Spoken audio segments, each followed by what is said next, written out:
नमस्कार साथियों, आरजे शिक्षा विजन में आपका स्वागत है। आज हम बात करेंगे रीढ़ से संबंधित जीके के एक टॉपिक के बारे में जो प्राचीन भारतीय इतिहास से संबंधित है। बौद्ध धर्म। बौद्ध धर्म को हम विभिन्न भागों में बांटते हुए पढ़ेंगे। जितने छोटे से छोटे टुकड़ा कर सकते हैं बौद्ध धर्म के, उसको विभिन्न छोटे छोटे टुकड़ों में बांटते हुए आगे बढ़ेंगे ताकि इसको पढ़ते समय साथ में याद किया जा सके। आज हम बौद्ध धर्म की शुरुआत करेंगे तो सबसे पहले हम बौद्ध धर्म के उदय के कारण देखेंगे कि बौद्ध धर्म के उदय के क्या कारण थे। उसके बाद महात्मा बुद्ध का जीवन परिचय देखेंगे, महात्मा बुद्ध का सामान्य जीवन परिचय। उसके बाद महात्मा बुद्ध के जीवन के वो 4 दृश्य जिनसे प्रभावित होकर उन्होंने संन्यास धारण किया था, उन दृश्यों पर चर्चा करेंगे जिससे सीधे सवाल पूछे जाते हैं कभी बार। उसके बाद देखेंगे महात्मा बुद्ध के जो प्रारंभिक गुरु थे वो कौन कौन से थे, महात्मा बुद्ध को ज्ञान की प्राप्ति किस प्रकार हुई और ज्ञान प्राप्ति से संबंधित महात्मा बुद्ध के ज्ञान प्राप्ति से संबंधित जो भी प्रश्न बनते हैं उस पर चर्चा करेंगे। उसके बाद महात्मा बुद्ध ने प्रथम उपदेश कब दिया था, सर्वाधिक उपदेश कहाँ दिए थे, अंतिम उपदेश कहाँ दिए थे, इस पर चर्चा करेंगे। उसके बाद महात्मा बुद्ध के जो उपदेश थे वो कहाँ कहाँ दिए उन्होंने, उनका प्रचार प्रसार किस प्रकार हुआ, उस पर चर्चा करेंगे। तो शुरू करते हैं आज का टॉपिक बौद्ध धर्म। और सबसे पहले देखते हैं बौद्ध धर्म के उदय के क्या कारण थे। बौद्ध धर्म के उदय के कारण, तो सबसे पहला जो कारण है वो है वैदिक धर्म की जटिलता। वैदिक काल के अंतर्गत ऋग्वैदिक काल और उत्तरवैदिक काल में वैदिक धर्म की जो जटिलताएं थी, यज्ञ की जो जटिलताएं थी, धार्मिक आयोजन जो होते थे, उन धार्मिक आयोजनों का सीधा बोझ जनता पर पड़ता था, जिससे क्या है जनता और सामान्य जन में इससे असंतोष फैलने लगा था, जो बौद्ध धर्म के उदय का एक कारण बनता है। दूसरा है ब्राह्मणों का वर्चस्व। वैदिक काल के अंतर्गत ऋग्वैदिक काल तक तो जो ब्राह्मणों की जो वर्चस्व था वो कम था, लोगों का वैदिक धर्म में ज़्यादा विश्वास था। लेकिन उत्तर वैदिक काल आते आते ब्राह्मणों का वर्चस्व बढ़ने लग गया। ब्राह्मण अपनी मनमानी के अनुसार कर्मकांड कराने लगे, जिसका सीधा बोझ आम जनता पर पड़ता था, जो बौद्ध धर्म के उदय का एक कारण बनता है।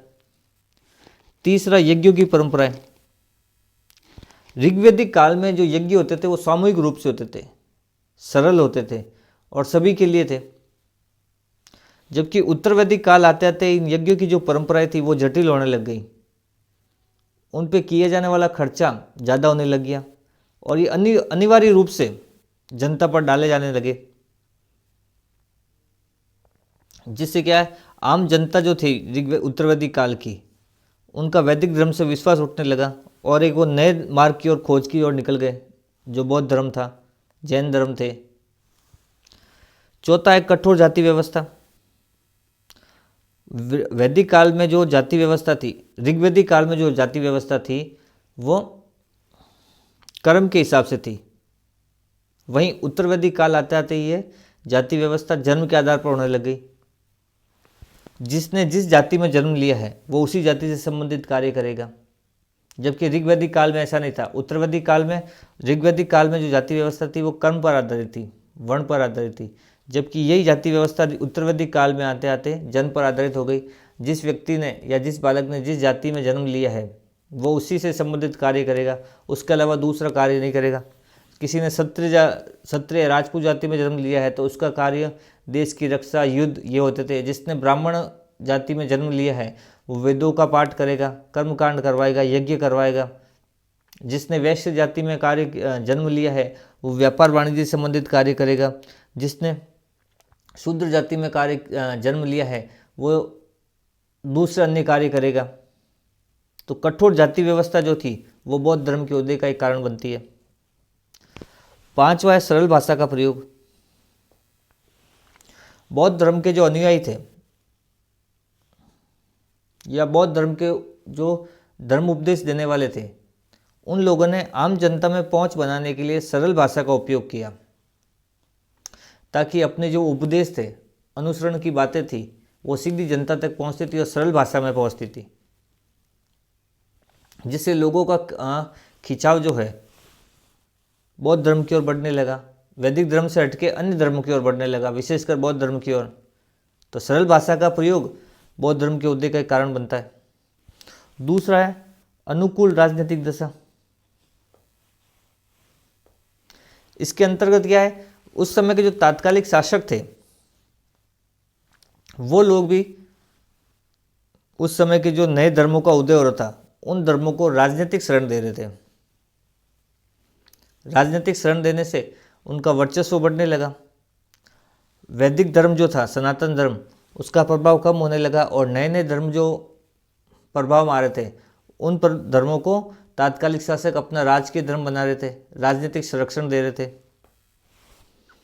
ये प्रमुख 6 कारण हैं जो बौद्ध धर्म के उदय के कारण है, जिसमें वैदिक धर्म की जटिलता, दूसरा ब्राह्मणों का वर्चस्व, तीसरा यज्ञों की जो परंपराएं थी वो, चौथा कठोर जाति व्यवस्था, पांचवा सरल भाषा का प्रयोग और छठा है अनुकूल दशा, अनुकूल राजनीतिक दशा, यानी उसके तात्कालिक शासकों द्वारा नए धर्मों को राजनीतिक संरक्षण प्रदान करना। अब आगे बढ़ते हैं। अब देखते हैं महावीर स्वामी का जीवन परिचय, महात्मा बुद्ध का जीवन परिचय। महात्मा बुद्ध का जो जन्म है वो 563 ईसा पूर्व में हुआ और जन्म तिथि की बात की जाए तो वैशाख पूर्णिमा को महात्मा बुद्ध का जन्म 563 ईस्वी पूर्व में हुआ और जन्म तिथि जो है वैशाख पूर्णिमा के दिन। और जन्म स्थान की बात की जाए तो कपिलवस्तु लुम्बिनी ग्राम नेपाल के अंतर्गत महात्मा बुद्ध का जन्म हुआ। एक बार जन्म से समझ लीजिए, जन्म 563 ईसा पूर्व में और जन्म तिथि की बात की जाए तो वैशाख पूर्णिमा का, और जन्म स्थान की बात की जाए तो कपिलवस्तु लुम्बिनी ग्राम नेपाल के तराई क्षेत्र में। बचपन का नाम इनके सिद्धार्थ था, पिता का नाम सुद्धोधन और माता का नाम महामाया था, जबकि पत्नी का नाम यशोधरा और पुत्र का नाम राहुल था। महात्मा बुद्ध के पिता का नाम सुद्धोधन हो गया, माता का नाम महामाया हो गया, पत्नी का नाम यशोधरा और पुत्र एक था जिसका नाम था राहुल। माता बुद्ध की एक मौसी थी जिन्होंने इनका लालन पालन किया था, उसका नाम था प्रजापति गौतमी। और महात्मा बुद्ध का घोड़े का नाम था कंथक, जबकि उनके सारथी का नाम था चाण। महात्मा बुद्ध जो थे शाक्य कुल में जन्म लिया था इन्होंने, तो महात्मा बुद्ध का जो कुल है वो है शाक्य। 29 वर्ष की आयु में इन्होंने गृह त्याग कर दिया। और मृत्यु की बात की जाए तो महात्मा बुद्ध की जो मृत्यु है वो 483 ईसा पूर्व में हुई। स्थान था कुशीनगर। यह था महात्मा बुद्ध का शॉर्ट में जीवन परिचय। इससे संबंधित प्रश्न कभी कभी सीधे परीक्षाओं में पूछे जाते हैं कि महात्मा बुद्ध का कुल कौन सा था, शाक्य, पुत्र राहुल, घोड़े का नाम कंथक और सारथी का नाम चाण। मृत्यु, महात्मा बुद्ध की जो मृत्यु वो स्थान कौन सा था, तो कुशीनगर। अब आगे बात करते हैं महात्मा बुद्ध ने जो 4 दृश्य देखे थे उसके बारे में, जिससे महात्मा बुद्ध के वो 4 दृश्य जिनको देखकर उनके मन में वैराग्य उत्पन्न हुआ और उन्होंने क्या धारण कर लिया, संन्यास धारण कर लिया।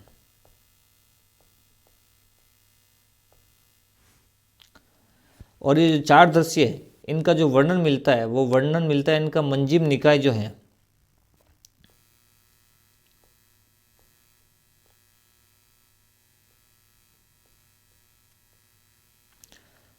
एक बौद्ध ग्रंथ है मंजिम निकाय, जिसके अंतर्गत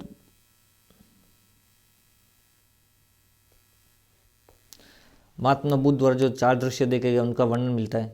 तो सबसे पहले महात्मा बुद्ध जब महल से बाहर निकले थे तो सबसे पहले उन्होंने एक जर्जर शरीर वाले वृद्ध व्यक्ति को देखा। तो सबसे पहले किसको देखा, वृद्ध व्यक्ति को देखा।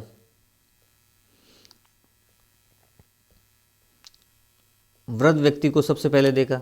उसी तरह जब वो बाजार में आगे बढ़ते लगे, वृद्ध व्यक्ति को सबसे पहले देखा महल से बाहर निकलने के बाद, और जैसे जैसे बाजार की ओर आगे बढ़ने लगे तो दूसरा उनकी जब नज़र पड़ी वो था रोगी व्यक्ति, बीमार व्यक्ति। सबसे पहले किस पे नज़र पड़ी, एक वृद्ध व्यक्ति पर। दूसरा जब बाजार में और आगे बढ़े तो एक नज़र पड़ी एक व्यक्ति पर जो बीमारी से पीड़ित था।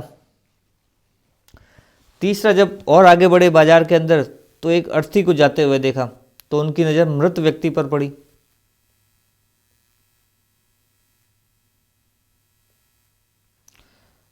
चौथा, वृद्ध व्यक्ति को देखने के बाद एक बीमार व्यक्ति को देखा, बीमार व्यक्ति को देखने के बाद एक मृत व्यक्ति को देखा। उसके बाद जो देख के महात्मा बुद्ध के जीवन में जो बदलाव आया वो चौथा व्यक्ति था प्रसन्न मुद्रा में सन्यासी। जब सन्यासी को देखा तो उन्होंने पता किया कि सबसे जो सुखी है, जो प्रसन्न मुद्रा में बैठा है, वो है सन्यासी। तो बुद्ध द्वारा जो 4 दृश्य देखे गए महल से निकलने के बाद, जो सबसे पहला दृश्य देखा था, उन्होंने एक वृद्ध बूढ़े व्यक्ति को देखा जिसकी आयु बहुत ज़्यादा हो रखी थी, वो और अपने बूढ़ापे से पीड़ित था और दुखी भी था।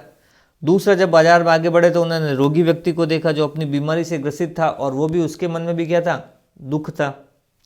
तीसरा, जब आगे बढ़े तो एक मृत व्यक्ति को जाते हुए देखा, मृत व्यक्ति की अर्थी को जाते हुए देखा। तो उसके साथ सभी लोग दुख की पीड़ा में थे। लेकिन जब चौथा व्यक्ति उन्होंने देखा तो वो था सन्यासी, जो सबसे प्रसन्न था, सबसे सुखी था, प्रसन्न मुद्रा में था, सुखी था।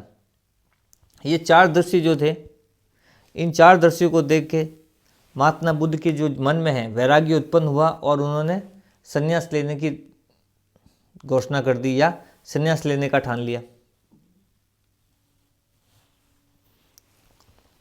देखते एक बार वापस महात्मा बुद्ध के वो 4 दृश्य जिससे उनके मन में वैराग्य उत्पन्न हुआ, जिनका वर्णन का मिलता है मंजिम निकाय में मिलता है। क्या था? सबसे पहले जर्जर शरीर वाला वृद्ध व्यक्ति, उसके बाद रोगी व्यक्ति, तीसरा मृत व्यक्ति और चौथा प्रसन्न मुद्रा में सन्यासी व्यक्ति। ये तीनों जो व्यक्ति थे दुख से पीड़ित थे, जबकि चौथा व्यक्ति जो सन्यासी था वो प्रसन्न मुद्रा में था। बुद्ध द्वारा सत्य की खोज का जो प्रयास है वो आर्य प्रेषण कहलाता है।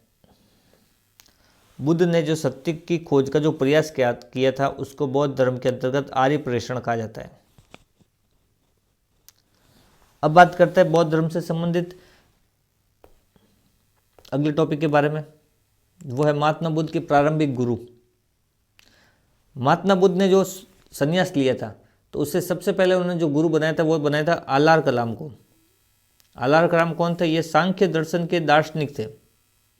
इनकी बुद्ध से मुलाकात हुई थी वैशाली के समीप और यहीं पर इन्होंने अपना जो पहला गुरु बनाया था महात्मा बुद्ध ने, वो बनाया आलार कलाम को वैशाली के समीप। और ये कौन थे आलार कलाम? सांख्य दर्शन के दार्शनिक थे। और इनसे बुद्ध ने कौन सी शिक्षा ग्रहण की? अंकितचित्तायन की शिक्षा ग्रहण की। ठीक है। उसके बाद राजगृह में महात्मा बुद्ध ने दूसरा एक गुरु को और बनाया जो था उद्रक, और कहीं कहीं पे मिलता है रुद्रक। महात्मा बुद्ध और रुद्रक की जो मुलाकात है वो राजगृह में हुई और यहाँ पे उन्होंने जो रुद्रक से जो उपदेश ग्रहण किया या शिक्षा ग्रहण की वो थी नैव संज्ञा नाश ज्ञातन। यहाँ से उन्होंने नैव संज्ञा नाश ज्ञातन का उपदेश ग्रहण किया या उसकी शिक्षा ग्रहण की। जो महात्मा बुद्ध के प्रारंभिक गुरु की बात होगी तो 2 गुरु आएंगे, एक तो आलार कलाम और दूसरा रुद्रक। आलार कलाम से जो महात्मा बुद्ध की मुलाकात हुई थी वो हुई थी वैशाली के समीप, जहाँ इनको उन्होंने गुरु बनाया। और रुद्रक की जो महात्मा बुद्ध से बात हुई थी या मेल मिलाप हुआ था वो होता राजगृह में। ये थे महात्मा बुद्ध के प्रारंभिक गुरु। अब बात करता है महात्मा बुद्ध को ज्ञान की प्राप्ति कहाँ हुई। महात्मा बुद्ध को 6 वर्ष की कठिन तपस्या के बाद, क्योंकि 29 वर्ष की आयु में महात्मा बुद्ध ने गृह त्याग कर दिया था। 29 वर्ष की आयु में महात्मा बुद्ध ने गृह त्याग कर दिया था। उसके बाद 6 वर्ष की कठिन तपस्या की। 6 वर्ष की क्या की? कठिन तपस्या।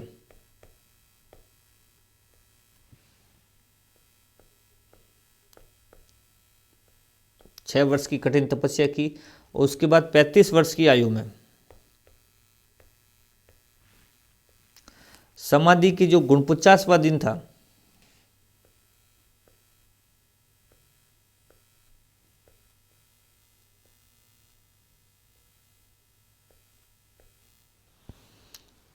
उनतीस वर्ष की आयु में महात्मा बुद्ध ने गृह त्याग किया। उसके बाद 6 वर्षों तक उन्होंने कठिन तपस्या की। 6 वर्षों तक कठिन तपस्या करने के बाद 35 वर्ष की आयु में जो समाधि लेके बैठे थे, उस समाधि के 49वें दिन वैशाख पूर्णिमा के दिन, 49वें दिन, उस दिन वैशाख पूर्णिमा थी। उसी दिन महात्मा बुद्ध को ज्ञान की प्राप्ति हुई। यह ज्ञान की प्राप्ति उनको किस जगह हुई? उरुवेला के पास, उरुवेला नामक स्थान पर।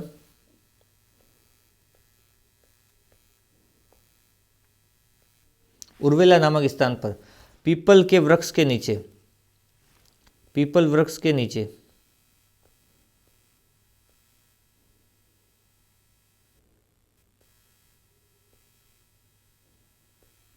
पीपल वृक्ष के नीचे पुनपुन नदी या निरंजना नदी के तट पर महात्मा बुद्ध को ज्ञान की प्राप्ति हुई और उस दिन वैशाख पूर्णिमा थी। महात्मा बुद्ध का जब जन्म हुआ था उस दिन भी वैशाख पूर्णिमा थी, महात्मा बुद्ध को जब ज्ञान की प्राप्ति हुई उस दिन भी वैशाख पूर्णिमा थी। और इसी घटना को, महात्मा बुद्ध की जो ज्ञान प्राप्ति की घटना है, इसी को संबोधि कहा जाता है।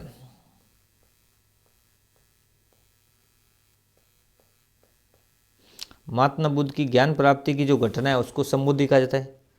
ज्ञान प्राप्ति के बाद ही सिद्धार्थ जो है तथागत हो गए और गौतम बुद्ध के नाम से प्रसिद्ध हुए। यहीं से ज्ञान प्राप्ति के बाद ही गौतम बुद्ध, या जिसे हम महात्मा बुद्ध कहते हैं, उनको महात्मा बुद्ध या गौतम बुद्ध के नाम से जाना जाने लगा और ये क्या हो गए, तथागत हो गए। बात करते हैं एक बार वापस ज्ञान प्राप्ति के बारे में। 6 वर्ष की आयु में 6 वर्ष की कठिन तपस्या की, 35 वर्ष की आयु में समाधि के 49वें दिन वैशाख पूर्णिमा की तिथि को उर्वेला नामक स्थान पर पीपल वृक्ष के नीचे निरंजना नदी या पुनपुन नदी के तट पर महात्मा बुद्ध को ज्ञान की प्राप्ति हुई। और ज्ञान प्राप्ति की इस घटना को क्या कहा जाता है, संबोधि कहा जाता है। और ज्ञान प्राप्ति के बाद ही सिद्धार्थ जो थे वो क्या हो गए, तथागत बन गए और गौतम बुद्ध के नाम से प्रसिद्ध हुए। अब बात करते हैं इनके प्रथम उपदेश के बारे में। महात्मा बुद्ध का प्रथम उपदेश, महात्मा बुद्ध ने जो है सर्वप्रथम तपस्सु और भल्लिक नाम के 2 बंजारों, जिनको शूद्र भी कहा गया है, को सबसे पहले बौद्ध धर्म का अनुयायी बनाया। महात्मा बुद्ध ने सर्वप्रथम तपस्सु और भल्लिक नाम के 2 शूद्र या बंजारों को बौद्ध धर्म का अनुयायी बनाया। ज्ञान प्राप्ति के बाद बुद्ध जो है, ज्ञान प्राप्ति बुद्ध को उर्विला नामक स्थान पर हुई और ज्ञान प्राप्ति के बाद उर्विला से बुद्ध सबसे पहले सारनाथ आए। यहाँ पर उन्होंने क्या किया, ऋषिपत्तनम एवं मृगदाव आश्रम में 5 ब्राह्मण सन्यासियों को पाली भाषा में सर्वप्रथम उपदेश दिया। ज्ञान की प्राप्ति हुई महात्मा बुद्ध को उर्वेला नामक स्थान पर। उर्वेला से वो सीधे सारनाथ आए और सारनाथ में ऋषिपत्तनम या मृगदाव नामक जो आश्रम था वहाँ पर सर्वप्रथम उन्होंने 5 ब्राह्मण सन्यासियों को पाली भाषा में प्रथम अपना उपदेश दिया। ये 5 शिष्य कौन कौन से थे?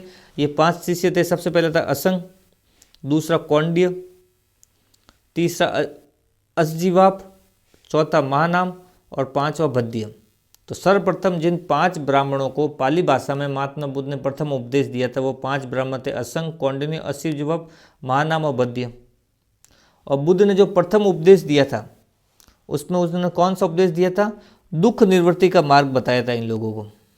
5 सन्यासी ब्राह्मणों को जो पहला उपदेश दिया था उसमें इन्होंने दुख निवृत्ति का मार्ग बताया था। प्लस प्रथम उपदेश में इन्होंने बुद्ध ने 4 आर्य सत्यों के बारे में जानकारी दी। तो प्रथम जो उपदेश दिया था उसमें दुख निवृत्ति का मार्ग बताया और 4 आर्य सत्यों के बारे में जानकारी दी। बुद्ध का जो प्रथम उपदेश है उसको धर्म चक्र परिवर्तन के नाम से जाना जाता है। वापिस देखना, बुद्ध को जो ज्ञान प्राप्त हुआ था उस घटना को संबोधि कहा जाता है। ज्ञान प्राप्ति की घटना को तो क्या कहता है? संबोधि। और जब इन्होंने महात्मा बुद्ध ने पहला उपदेश दिया था उस उपदेश देने की घटना को क्या कहा जाता है? धर्म चक्र परिवर्तन कहा जाता है। ज्ञान प्राप्ति घटना को तो संबोधि कहा जाता है और प्रथम उपदेश की जो घटना है उसको धर्म चक्र परिवर्तन कहा जाता है। और ये प्रथम उपदेश का जो उल्लेख है वो सूत पिटक में उपलब्ध है। प्रथम और आगे प्रथम उपदेश इन्होंने कहा दिया था? सारनाथ में दिया था सबसे पहले। किन? 5 सन्यासी ब्राह्मणों को। और सर्वाधिक उपदेश दिए थे श्रावस्ती में। और अंतिम उपदेश अपना कहाँ दिया था? कुशीनगर में। ये कुछ महत्वपूर्ण बिंदु थे जो प्रथम उपदेश से संबंधित थे और सीधे परीक्षाओं में पूछे जाते हैं। अब बात करते हैं महात्मा बुद्ध के कुछ उपदेश और प्रचार प्रसार के बारे में। सबसे पहले उर्वेला नामक स्थान पर ज्ञान प्राप्त हुआ। ज्ञान प्राप्ति के बाद सीधे सारनाथ आए। सारनाथ ने 5 ब्राह्मण सन्यासियों को प्रथम उपदेश दिया। उसके बाद राजगृह पहुँचे।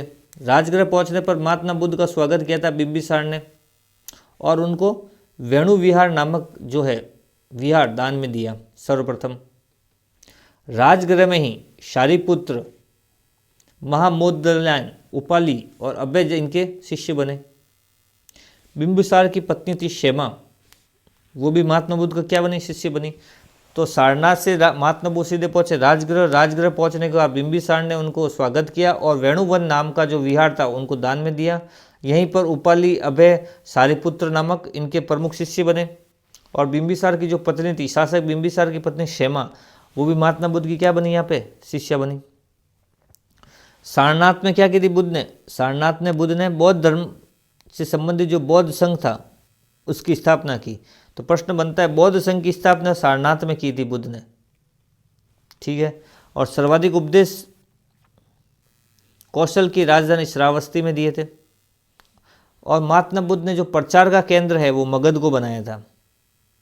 ज्ञान प्राप्ति के 8वें वर्ष वैशाली के निकट लिच्छियों ने बुद्ध को वैशाली आमंत्रित किया था।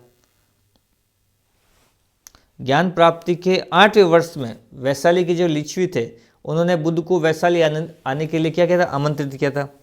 बुद्ध को महावन में स्थित कुट्राकशाला नामक वन विहार दान में दिया लिच्छवियों ने। अपने शिष्य आनंद के कहने पर ही बुद्ध ने वैशाली में महिलाओं को संघ में प्रवेश की अनुमति प्रदान की थी।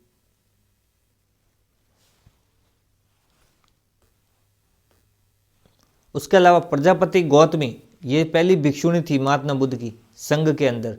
महात्मा बुद्ध के संघ के अंदर जो पहली भिक्षुणी थी वो थी महात्मा बुद्ध की मौसी गौतमी। कौशाम्बी के शासक थे उदयन। बौद्ध भिक्षु पिंडोला, भारद्वाज के प्रभाव से बौद्ध धर्म अपनाए थे इन्होंने। कौशाम्बी के जो शासक थे उदयन, इन्होंने बौद्ध भिक्षु था पिंडोला भारद्वाज, उसके प्रभाव में आकर के अपनाया था, बौद्ध धर्म अपनाया था। और घोषिता राम नामक विहार जो है भिक्षु संघ को प्रदान किया। ज्ञान प्राप्ति के 20वें वर्ष बुद्ध जो है श्रावस्ती पहुंचे थे। और ज्ञान प्राप्ति के 8वें वर्ष कहाँ पहुंचे थे, लिच्छियों की राजधानी पहुंचे थे। और 20वें वर्ष कहाँ पहुंचे, श्रावस्ती पहुंचे। श्रावस्ती में ही अंगुलीमाल नामक जो डाकू था उसको अपना सबसे पहले शिष्य बनाया बुद्ध ने।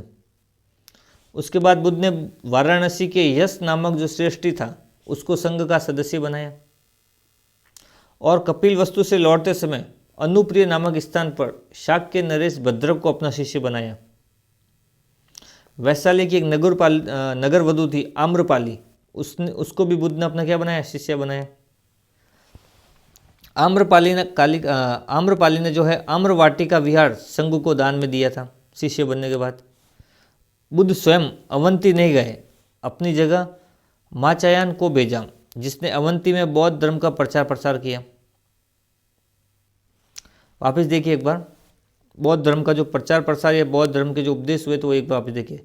राजगृह पहुंचने पर बाद महात्मा बुद्ध का जो स्वागत किया था वो सर्वप्रथम बिंबिसार ने किया था और वेणुवन विहार नाम का जो है विहार वो दान में दिया। प्लस बिंबिसार की पत्नी क्षेमा ने भी क्या किया था, बौद्ध धर्म अपनाया और महात्मा बुद्ध की शिष्या बनी। सारनाथ के अंदर बुद्ध ने क्या किया, बौद्ध संघ की स्थापना की और सर्वाधिक उपदेश कहाँ दिए, श्रावस्ती में दिए। महात्मा बुद्ध का जो प्रचार का केंद्र था वो मुख्य रूप से मगध था। और ज्ञान प्राप्ति के 8वें वर्ष में महात्मा बुद्ध वैशाली पहुंचे थे और लिच्छवियों से मिले थे। और आनंद के कहने पर, अपने एक शिष्य था प्रिय शिष्य आनंद के कहने पर ही वैशाली के अंदर महिलाओं को संघ में प्रवेश की अनुमति दी। इनकी जो पहली भिक्षुणी थी वो थी प्रजापति गौतमी, इनकी मौसी। ज्ञान प्राप्ति के 20वें वर्ष कहाँ पहुंचे, श्रावस्ती। और ज्ञान प्राप्ति के 8वें वर्ष पहुंचे थे वैशाली। श्रावस्ती में अंगुलीमाल नामक डाकू को अपना शिष्य बनाया। वाराणसी में यश नामक जो श्रेष्ठी था व्यापारी, उसको संघ का सदस्य बनाया। कपिल वस्तु से लौटते समय शाक्य नरेश भद्रक को अपना शिष्य बनाया। और वैशाली की एक नगर वधु थी आम्रपाली, उसको भी अपना क्या बनाया, शिष्य बनाया। आम्रपाली ने ही आम्रवाटिका विहार जो है संघ को दान में दिया था। बुद्ध कभी स्वयं अवंती नहीं गए थे, बल्कि उनकी जगह माचायान को भेजा जिसने अवंती में बौद्ध धर्म का प्रचार प्रसार किया था। यह था हमारा आज का टॉपिक बौद्ध धर्म, जिसके अंतर्गत हमने बौद्ध धर्म के उदय के कारण महात्मा बुद्ध का सामान्य जीवन परिचय, उनके जीवन के 4 दृश्य जिनसे प्रभावित होकर उन्होंने संन्यास धारण किया था, उनके प्रारंभिक गुरु आलार कराम और रुद्रक, उनसे उनकी भेंट हुई, वार्ता हुई, उसके बारे में चर्चा की। महात्मा बुद्ध की ज्ञान प्राप्ति के संबंधित जो भी सवाल बनते हैं या प्रश्न बनते हैं सीधे परीक्षा में, उन बिंदुओं को हमने पढ़ा। प्रथम उपदेश महात्मा बुद्ध ने कहा दिया था, अंतिम उपदेश कहाँ दिया था, उसके बारे में चर्चा की। उपदेश और प्रचार प्रसार और जिनके जो प्रमुख शिष्य बने थे प्रचार प्रसार के दौरान, उनका हमने चर्चा की थी। मिलते हैं बौद्ध धर्म की अगली वीडियो में। धन्यवाद।